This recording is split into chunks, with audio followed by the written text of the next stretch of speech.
if I don't deal with my shame, if I'm going to keep repeating this pattern, their belief system at the very core of their being is, I'm inferior, I'm bad, I'm not lovable. So complex trauma sets up adult relationships to fail. Welcome to the Trauma Meets Recovery podcast, where we share stories of resilience, recovery, and hope. Join us as we sit down with survivors, authors, and leading experts to discuss their experiences and insights, exploring the path towards healing and the power of the human spirit. And now here's your host, Dr. Mark. Hi, Tim. Welcome to the Trauma Meets Recovery podcast. Great to be here, Mark. Thank you. I thought we could start today. I'm sure many people know you, but in case somebody doesn't know you, I'm going to ask you to introduce yourself before we move into the topic of codependency. Sure. Tim Fletcher. I've been in this field for the last 22 years now. Started out in the only addiction treatment center in Canada that saw addiction as a symptom of deeper issues, which they saw the person who gets into addiction is trying to solve some deep internal pain and emptiness that they can't even understand. So they're trying to escape this internal world that's too hard to live with, and they don't know how. So back then, the words for complex trauma and all of that weren't even around, but I was sent on the right path of beginning to explore all of that. And then when Dr. Gabor Mate talked about the connection between addiction and trauma from his perspective, it just really focused my life and work around understanding complex trauma, helping people understand it. And then some clients asked me if I'd start to teach once a week publicly, and so they could invite family and friends. It didn't just have to be in the treatment center.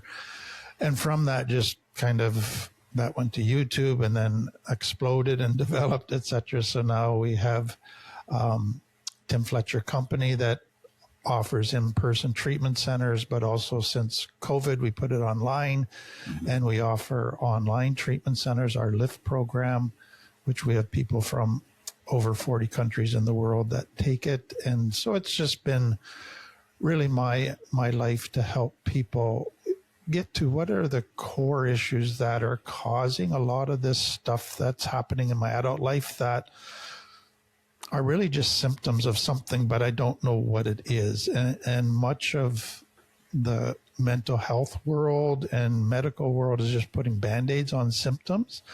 And people really aren't understanding that the core stuff that's going on. And so that's what I do. That's been my joy for the last 20 some years. So we're going to move into the topic of codependency. And so we were joking before, I thought you could like wrap this whole thing up in an hour, but at least we will dip our toe into it. Okay. And so first question for you, what is codependency? So let me just start with this, Mark, because to me, codependency has become one of those good terms that's been overused and then misused and misunderstood, and now it's got its own set of baggage. And so usually it gets bandied about and everybody just assumes you understand it, when the reality is a lot of people really don't understand it. And so what I want people to understand is it's an unhealthy approach to relationships. And so if you think of a healthy approach to relationships is an interdependence between two people who are equal, whose needs matter just as much as the others, who respect each other's boundaries and needs. Codependency it's not a relationship of equals. There's one person that I'm trying to please, so I put their needs ahead of me so that hopefully I'll get my needs met. And so it's an imbalance in a relationship where I am dependent on you to fix me or meet my needs because I think I can't do it myself. I need you to do that for me. So again, it's a dysfunction within relationships that sadly is extremely prevalent in our society. So, next question. What causes codependency? So if I can just kind of give a bigger picture background to that. So I think what happened within kind of the psychiatric world, which was actually good, is they began to realize there's very functional relationships, but there's dysfunctional relationships. So it's trying to itemize and categorize what makes the difference between a functional relationship and dysfunctional. So they started noticing characteristics. So one characteristic was the person suppressed their needs and made the other person's needs more important. Another characteristic was they tried to please the other person and take care of the other person's emotions. And so they're more concerned about caring for the other person and their emotions than they were of caring for themselves. Then they were more attuned to the other person's needs and thinking and belief and emotions than they were to their own. So they started categorizing all of these different things, and they said, this is codependency. So that so far is great. But then the question became, well, what caused that? And that's where, to me, it went off the rails. It didn't get looked at properly. And so when I started studying codependency and I was reading all these different books, it was like just itemizing all the characteristics, and nobody was really getting to the roots. And so as I studied complex trauma, I began to go, well, this explains codependency. It comes out of shame. It comes out of, I'm not good enough. If you get to see the authentic me, you will reject me. So therefore, I have to hide me, suppress my needs, take care of you so that you will like me. So there's an element of fawning. So again, if I can back up, and your listeners, if they listen to me, will quickly realize I answer questions the long way about. So to me, if you look at complex trauma, a person who's in danger, whether it's danger they can see or their gut is picking up a sense of danger, that I'm not safe, I'm feeling stress, my stress system is activated, the initial response is to go to fight or flight. But what you have to understand about complex trauma is it usually happens or begins for most people in childhood, even in infancy. So fight or flight is not an option.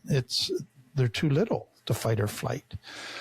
So they go to freeze or dissociation. I can't escape to my external world, so I will try to escape to my internal world. But they're little. They still need those big people in their life who they don't feel safe with, but they still need them to take care of them. So they go to the fourth F, which is fawn. And that is, I will become what you want me to become, just so you will love me, just so you will take care of my needs and validate me. So I will learn to wear masks. I will learn to play roles. I will learn to meet your needs and not talk about my needs.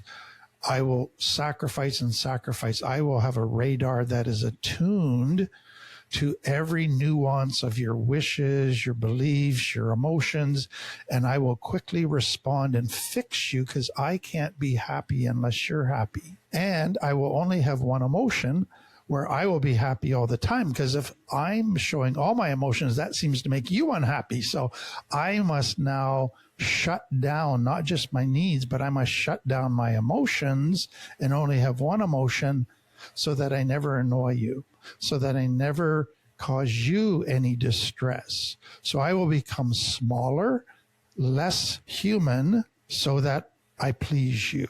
So that became the fawning response, which is a child trying to survive, and that's codependency. So it's learned early on. It's learned as a survival technique. But more than that, when the child is feeling not safe, they're feeling in danger either through neglect or abuse, they're concluding that it must be my fault. It must be because I'm not good enough. That if people see the authentic me, they tend to reject me. So I can never show people the authentic me. But the key is their belief system at the very core of their being is, I'm inferior, I'm bad, I'm not lovable, I'm not good enough. So they go into every relationship without even realizing it's subconscious with that belief. So if I'm not good enough, well, I have to earn love. If I'm bad, I got to hide me and be what you want me to be and play roles and wear masks. Well, that's codependency. So to me, it's shame trying to find a solution to not feeling good enough within a relationship. And so typically it goes in one of two directions in solving shame. One is I try to overcompensate. So I'm going to become better than everybody, smarter than everybody. I'm going to get respect, not through integrity, but through fear, through image, through all of that. I'm going to gain a sense of I have value through money and possessions and position and my body and my brains and all of those things. Because deep down, I don't feel I have value. I don't feel lovable. So I'm constantly compensating to feel superior to everybody. But then the other response is I feel inferior. I can't compensate. I'm just too broken. I'm too messed up. So what happens in codependency is, or relationships, is those two people attract each other. They both are looking for a solution to their shame. So when the superior person finds this needy, broken person, they go, oh, I'll rescue them. And they rescue them. And what does the needy person do? They praise them. Oh, you're wonderful. You're such a kind, beautiful person. That seems to solve their shame. So now I need to be rescuing people in order to feel good about myself. So shame is looking to feel good about itself, not from an internal healthy message, but I need others to feel good about me in order for me to feel good about myself. And then the needy person, every time this knight in shining armor comes in to rescue them, they go, somebody noticed me, somebody sees me, somebody cares about me. This feels so good. So now you've got a superior-inferior based relationship right from the get-go.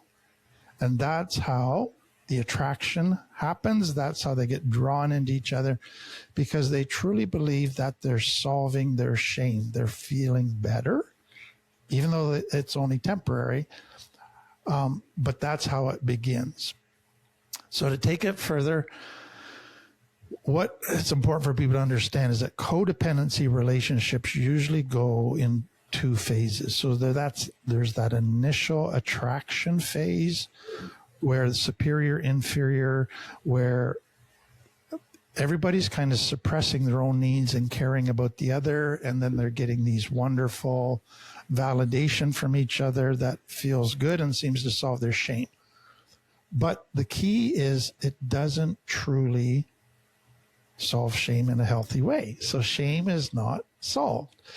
And so it's only a matter of time until the relationship becomes dissatisfying. There's a discontent that settles in, because what happens with shame is there's a deep fear that if I'm authentic, you will not want to connect with me.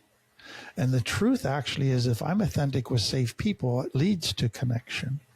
But for codependency, based on their history, every time I've tried to be authentic and connect, it's resulted in rejection.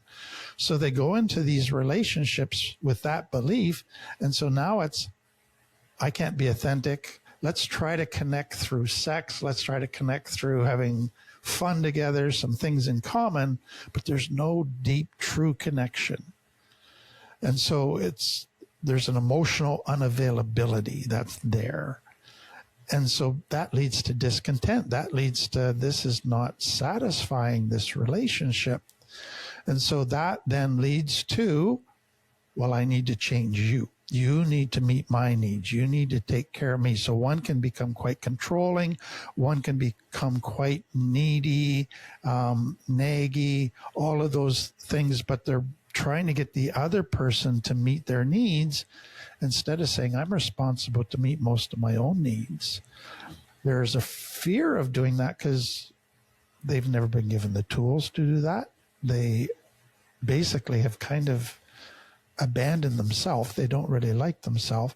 And they just continue after this fantasy that I'm going to find somebody that's going to solve all my problems, fix me, meet all my needs, and then I'll be happy.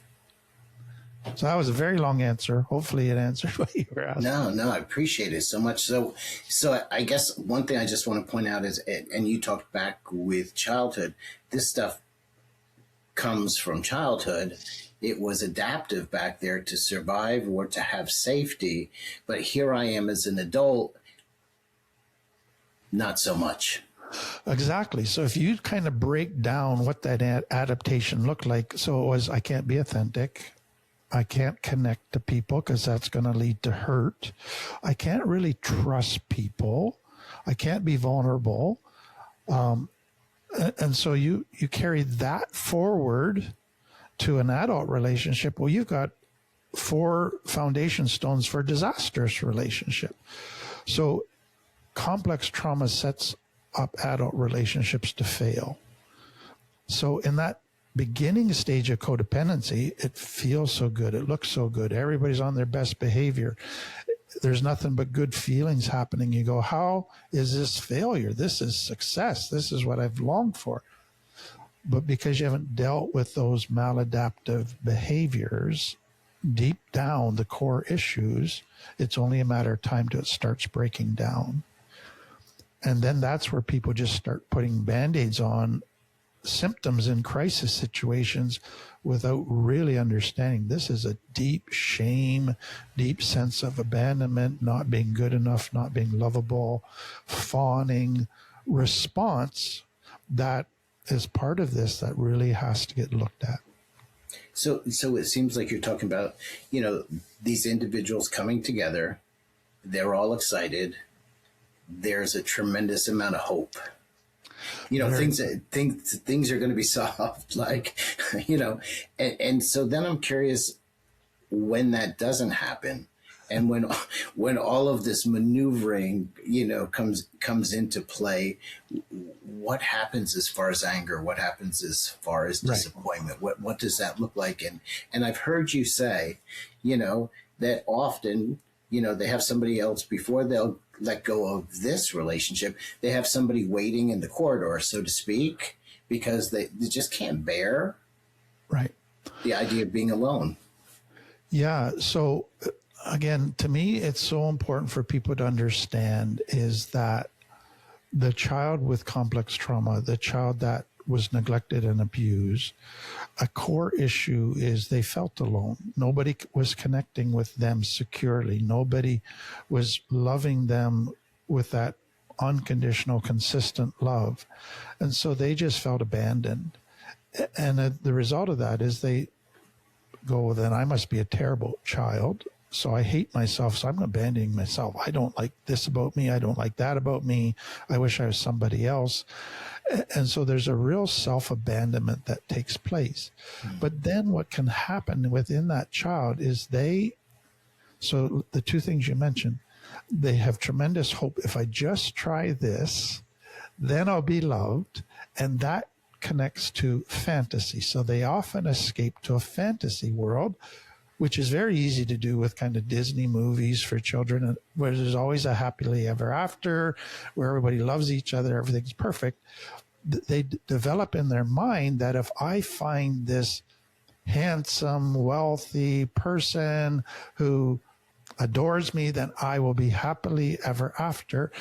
And so that becomes kind of their template that they're trying to go by. And then if they look at culture as what makes a good relationship or a good marriage or all of that, well, they got to be good looking, they got to be good in bed, they got to have lots of money or good job, whatever. And so they're basing kind of their dating checklist on something that really doesn't matter in the long run. But that's what culture has trained them when nobody else has taught them as to what to look for. And so they go that way and they head into this. So first thing I want people to realize is hope and fantasy don't die quickly. So they can go through a relationship and their brain goes, oh, well, there's a Mr. Right out there. I just have to go looking again, and I'm sure I'll find them. So what complicates this, and I'm going to add a couple pieces here, Mark, is when a person connects to somebody a little bit or is attracted to somebody, oxytocin is released in the brain, and oxytocin makes you feel in love. Oxytocin is a very powerful chemical in the brain, but it also has the effect that it puts rose-colored glasses on. It puts blinders on. I can't see the person accurately because my feelings are so positive. I can only see them, or I only see what aligns with my positive feelings. So I feel good, so they must be wonderful. And so I ignore red flags. I ignore what my gut tells me.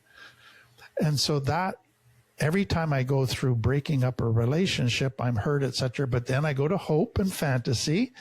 I meet somebody, oxytocin kicks in, and I go, oh, this is going to work this time. This is going to be different this time. They're nothing like the other thing. What people need to understand, so I got to back up and add another piece, is in childhood, we create relationship templates. And that basically is our normal for relationships. So if you're a child who has a narcissistic father or an emotionally unavailable mother, you don't like it, it hurts, but you get used to it. You learn how to manage it.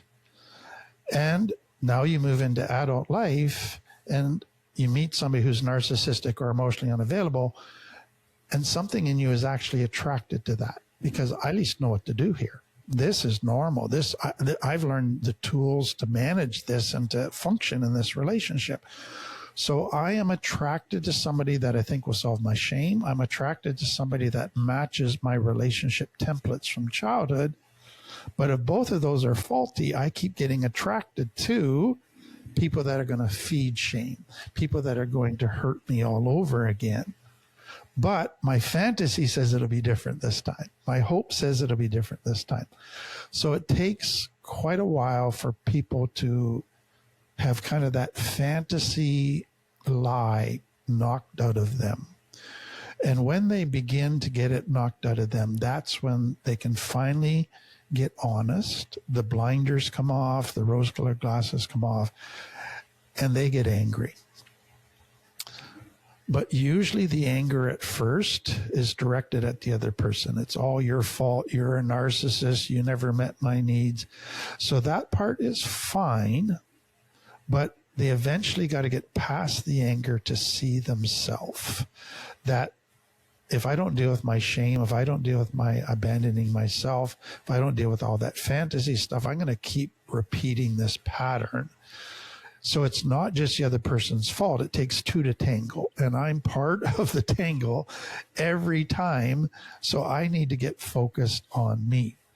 But usually what happens when a person is in a codependent relationship is when there's that superior person who has either pure narcissism or narcissistic tendencies. And when they get discontent, they start blaming the other person. Well, you're not good enough. You don't care enough about me. You can't have any friends. You can't have any family because that's keeping you from loving me. And they keep putting all of the responsibility on the other person to make them happy. And the other person keeps believing it and keeps suppressing their own needs, their own desires, trying to get smaller and smaller, sacrificing more and more. And so it seems to help for a little bit, but it keeps breaking down.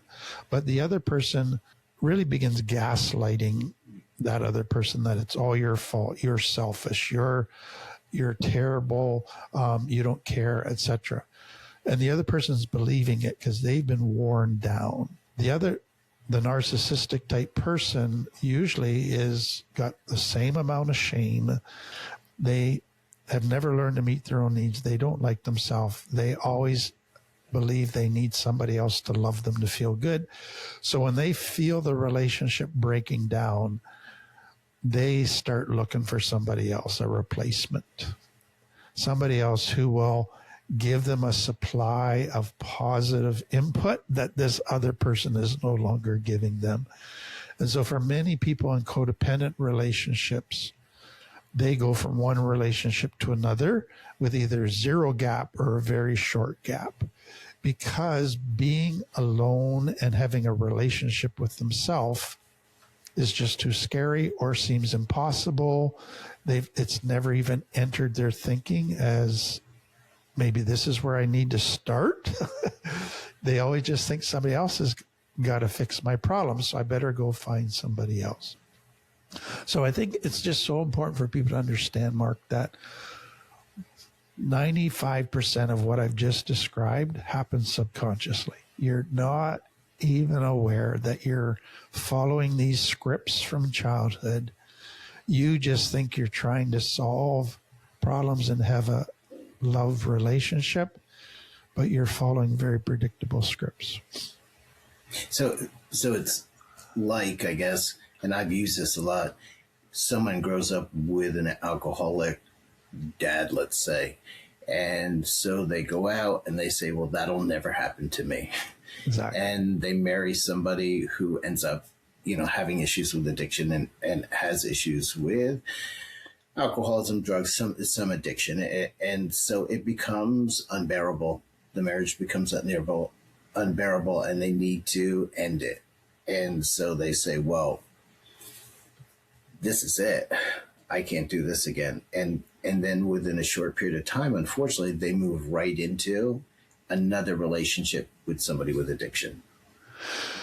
Yeah. And so again, if I could back up and just say a couple things. So a lot of people will jump to another person and they go, see, this person's not an addict, but they might be a workaholic. They might be totally emotionally unavailable. And they're wrapped up in their own little world. They're not present.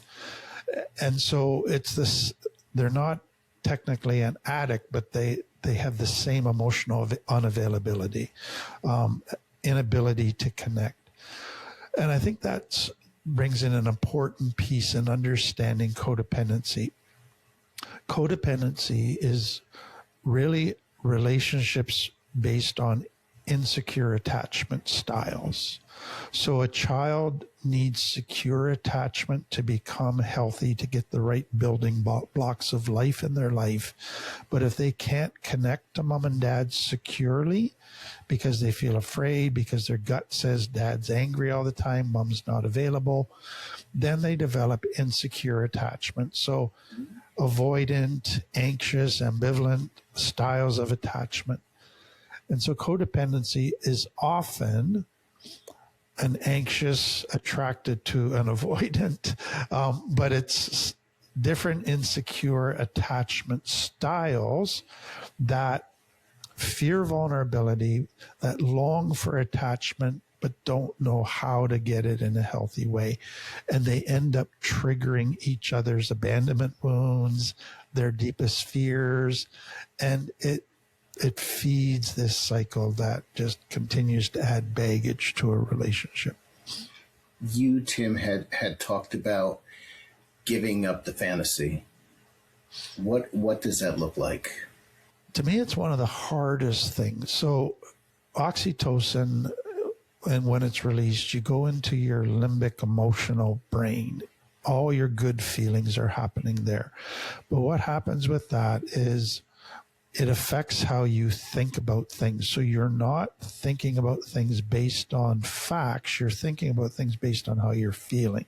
So we call it emotional reasoning. Your reasoning is based on your emotions. But that doesn't mean it's accurate. That doesn't mean it's good reasoning. It feels good, so it must be true, or it feels bad, so it must be bad. And so what I want people to do is realize that when I get in love, I get oxytocin in my brain, I need to not trust my reasoning at that moment. I need to trust others' observations because I want to get back to my cortex, and I want to base decisions not on emotional reasoning. I want to base decisions on facts, on what is solid evidence, not on emotions that feel good. That is one of the hardest things to do, because when you come out of complex trauma, you get almost like an addict in chasing oxytocin. It's a drug. It feels good. I want more of it. I want more of it. And so as soon as I get a taste of it, it just sets off something inside of you that goes, oh, this fine. I get everything I'm wanting. I'm going to be happy. Let's chase it, chase it, chase it. And for you to put the brakes on that and say, whoa, let's slow this down. Let's talk to people. Let's trust their observations more than my own reasoning. Easier said than done. That is so difficult. And like you as a therapist, I say to clients all the time, 99% of the advice I give clients is followed. This is the one area of advice that is most often ignored. And that is, you feel in love, you feel this person's wonderful, you're attracted to this person. Could you just take a break for a month and listen to other people and wait? Nope, I'm in love. And away they go. And it's the power of that limbic brain. Once it gets activated, it's so hard to get back to the cortex and to really trust evidence. Yeah, Tim, and I think that makes so much sense, because so many people coming out of complex trauma have not had a lot of good feelings. You know, that's been something they really have been deprived of. Yeah, and if I can bring that back to attachment. So it's just fascinating to me with understanding healthy, secure attachment. So when a child feels they've met somebody safe who sees them, understands them, accepts them, hears them, validates them, and loves them, it releases in the brain dopamine, serotonin, oxytocin. Those are the chemicals of joy. Those are the chemicals of true happiness. And so we are designed for healthy connection, safe connection. But if you haven't experienced connection, you haven't had those chemicals. So when you get what feels like connection, you get the beginning of those chemicals and you go, oh, I finally got all the joy that I've been waiting for. But you haven't checked out the facts as to whether this is a safe person. You haven't checked out the facts as to whether this person accepts you and sees you and hears you and respects you. And if you just chase that feeling, you end up with somebody that disrespects you, doesn't accept you, that tries to change you constantly and criticizes you. Those feelings are quickly going to go away and you're going to get more pain. And so it's just, people are chasing connection. The danger is, when you get what feels like connection, don't trust it till you know whether it's based on a safe person. So many times it sounds like, and I've seen this a lot in my own life and also in the life of clients, that idea of we just ended back up in childhood where we were. Exactly. And I think what I want, another perspective for many, and I don't rush people to consider this perspective because sometimes it triggers them. But when you look at a child coming into the world, they are fully dependent on mom and dad to meet all of their needs because they can't meet any of their own needs. So they need to connect to mom and dad to get their needs met. But if they can't connect and their needs aren't met consistently or very well at all, they're not given tools, role models. So they kind of get stunted in their emotional growth, in their toolkit.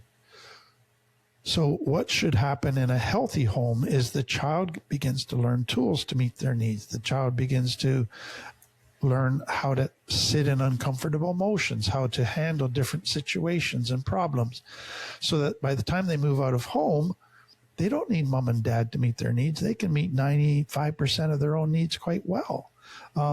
So there's a movement from total dependent, where a child totally outsources. So there's a nexus of control that's external, where I give all my power to everybody else to meet my needs. But growing up in a healthy home is that external control becomes internal control, because I learned to meet all my own needs. I learned to take care of myself. I'm not a victim anymore. I'm not powerless. I develop agency to meet all of my own needs. What happens in complex trauma is that gets interrupted. And so you get to an adult, let's say you're 30, you get into a relationship, but you're still a 5-year-old emotionally. Mm-hmm. And you're still looking for somebody else to meet your needs. You're still operating off the 5-year-old, what was a healthy 5-year-old perspective that I can't meet my needs, I need others to do it. You're still doing that at 30. Then you're still doing it at 40 and 50. And so it's beginning to realize, well, I got to go back and deal with this childhood stuff and learn tools, learn to love myself in a healthy way, learn to meet my needs, learn that I don't need others to meet my needs, that the purpose of relationships is not to take care of me and feel better about myself. It's healthy companionship and helping each other. It's not based on need, it's based on love. There's a gradual shift that begins to happen, but that's a lot of work in there to make that happen. So as you say, a lot of work, you have alluded to this, but I want to maybe go into it in the second part of this. And that is the idea of, the podcast is called Trauma Meets Recovery. And so what does recovery look like when people are walking through it with codependency? Yeah. So one way to understand codependency is to look at it through the addiction lens. Mm. Because in many ways, I'm addicted to needing a relationship to feel good about myself. The solution to my internal pain is somebody else. And so when you look at a person addicted to heroin or cocaine or fentanyl or whatever, what's the initial steps for their recovery? Well, they got to go to abstinence. They got to learn to deal with their pain and not medicate their pain. This is a hard part for many people in recovery from codependency, is often you got to go to a period of abstinence from relationships, and not all relationships, but romantic relationships. And so basically I got to learn, before I'm ready for romantic connection, I got to learn 2 other types of connection, healthy connection. I got to connect with myself. I got to learn to accept myself. I got to learn to love myself. I got to learn to meet my own needs. And that's going to take work. But then I need to connect with safe people in non-romantic ways so I can learn to be open and vulnerable and trust again and learn a lot of the building blocks of healthy relationships in that kind of setting. So let me back up and say this. One way to understand complex trauma is it's trauma that comes out of intimate relationships. So a child, the most intimate relationships they know are mom and dad, their siblings. That's where their greatest wounds come from. That's where they felt abandonment. That's where they felt rejection. And so healing, a person can go to a treatment center and get lots of information and do a certain amount of healing. They can build friendships and connect again and get a lot more healing. But then they get into an intimate relationship again, and it triggers their deepest wounds. And it's like they regress back to zero because all of this fear is coming up. All of this dysregulated emotional activity is coming up. And so it's just realizing that if you go straight into that, it'll send you back into all the old toolkit. Mm-hmm.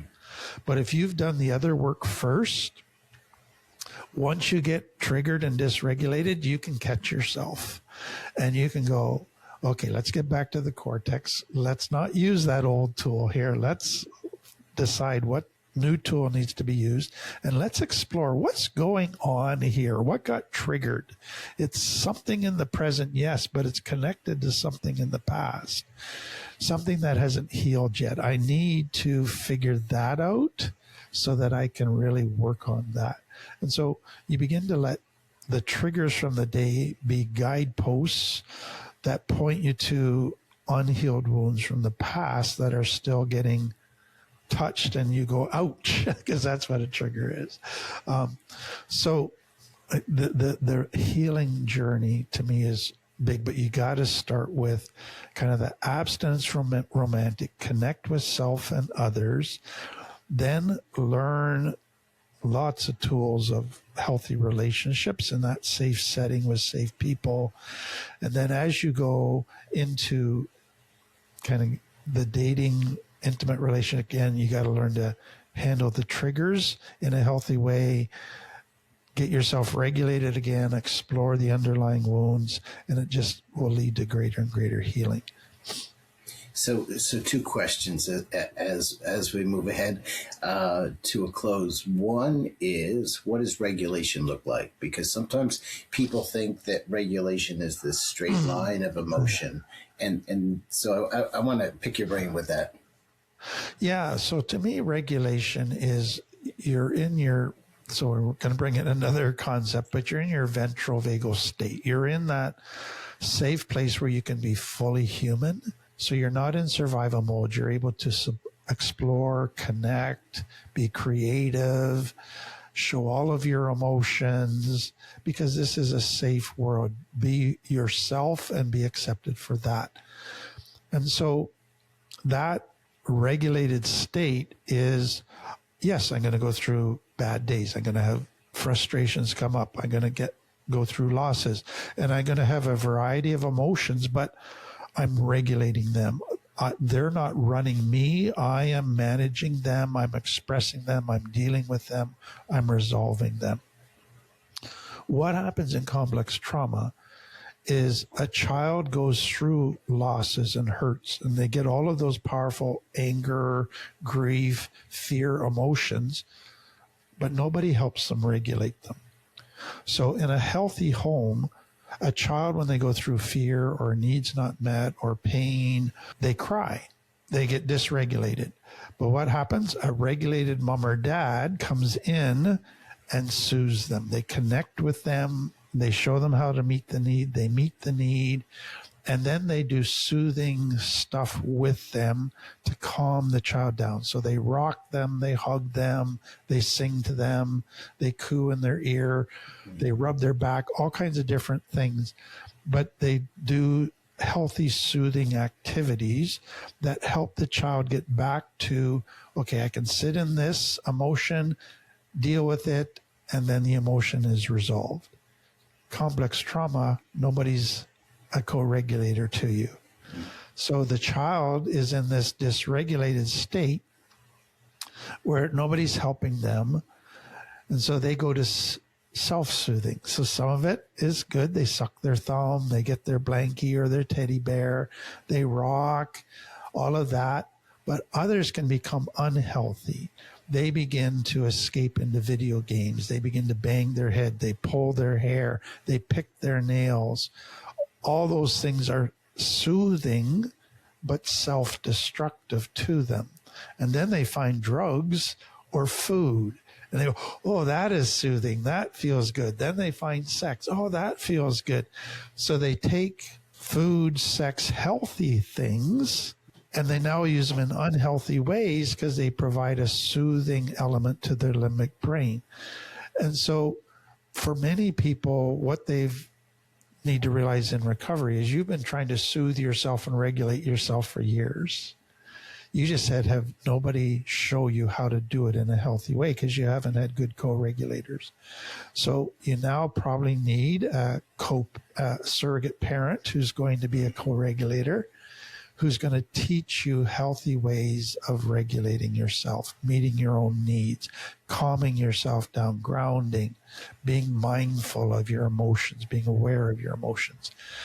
That becomes such an important thing. And so what we know is there's so many different ways that you can regulate.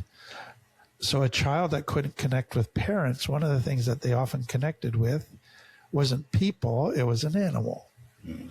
Or they connected with music or art, or they go for a walk in nature, or they look at the stars at night. Like all of those had a calming, regulating activity. And so it's beginning to learn the things that regulate your nervous system, that calm it down, that are healthy, that feed your soul, I say, in very positive ways. And so somatic therapy has really become kind of a big field that's really about calming down your nervous system, your brain stem, your limbic brain. Last question, I promised you two, unless I come up with another one. And that is, you talked to him a lot about shame. And you have dealt with a lot of people who carry a lot of shame. What are some of the remedies, if you will, of shame? Yeah, so I think just to lead into that, Mark, it's so important. Like most people, when they hear the word shame, they immediately go to a emotion, the emotion of shame. You should be ashamed of yourself. Oh, I feel so much shame. So there is an emotion of shame there, and it's important to understand that. But the key to me is that what produces that emotion of shame, and that is a core belief that I'm not good enough. And so shame is primarily a core belief system. It's secondarily an emotion. But the problem is that core belief operates in the subconscious, because deep down, the child goes, the reason I'm being neglected, the reason I'm abused, the reason my parents aren't there for me or don't accept me is because I'm bad, I'm not good enough, I'm not lovable. They develop at a subconscious level, pre-verbal in their lifetime, this core belief that anybody that sees the authentic me will reject me. So it's important to understand that belief system is the issue, but we immediately try to compensate for it. So the child then becomes really good in sports. The child has a very attractive body. Everybody validates them, and they go, I don't have shame. I don't feel shame. I feel good about myself. Yeah, but you're operating off a core belief of shame. That the only reason you feel good is because others are validating you. You can't validate yourself. You deep down believe you're not good enough. And so if people look to define shame just by an emotion, you'll get 90% of our culture that says, I don't have shame. Whereas 90% of our culture is full of shame, but it's operating a core belief. They've just been compensating for years with it. And so one of the biggest ways that shame shows up to me is that core belief that goes into a relationship that goes, nobody will love me if they see the authentic me. I must earn their love.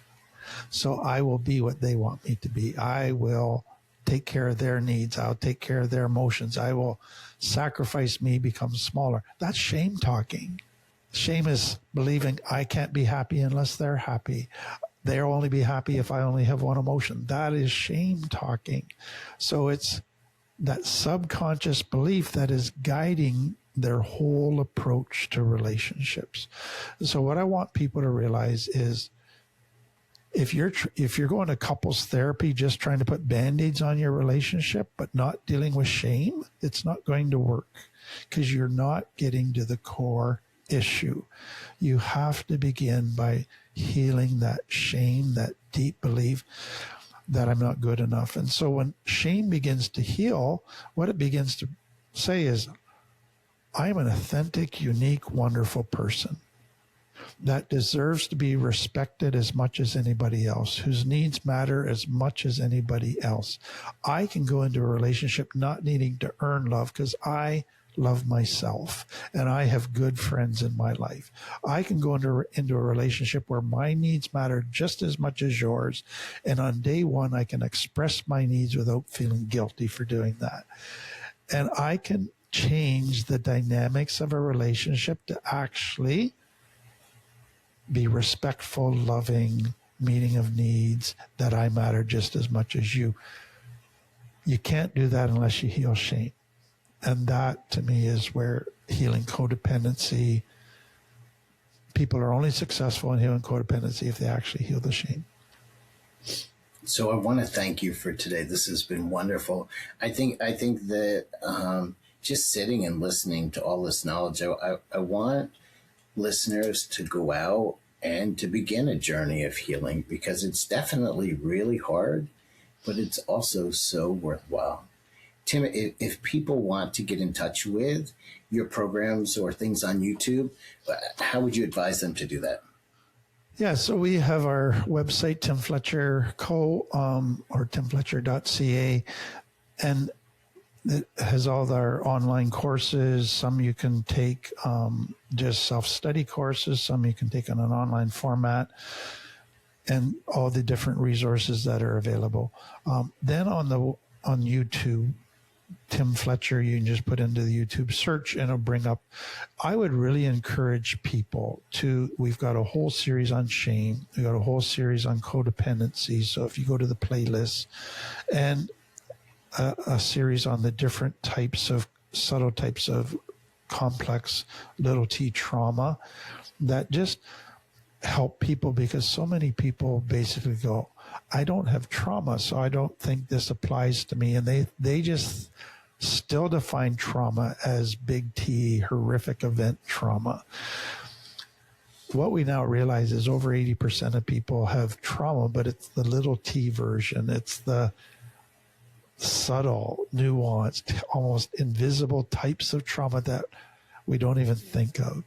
But once we start to understand it and develop a self-awareness around how we adapted to it, then everything else starts making sense as to why we relate the way we do, cope the way we do. So there's a series within the YouTube on understanding trauma as well that I would really encourage people, if they're looking for a place to start with those three. Thank you, Tim, and thank you for this time. It's great being with you again. Same with you, Mark. Always a pleasure. Thank you for joining us on the Trauma Meets Recovery podcast. If today's conversation spoke to you, we would love for you to like, subscribe, or share the episode with someone to learn more or connect with us. Visit our website at traumameetsrecovery.com. Until next time, be gentle and kind to yourself.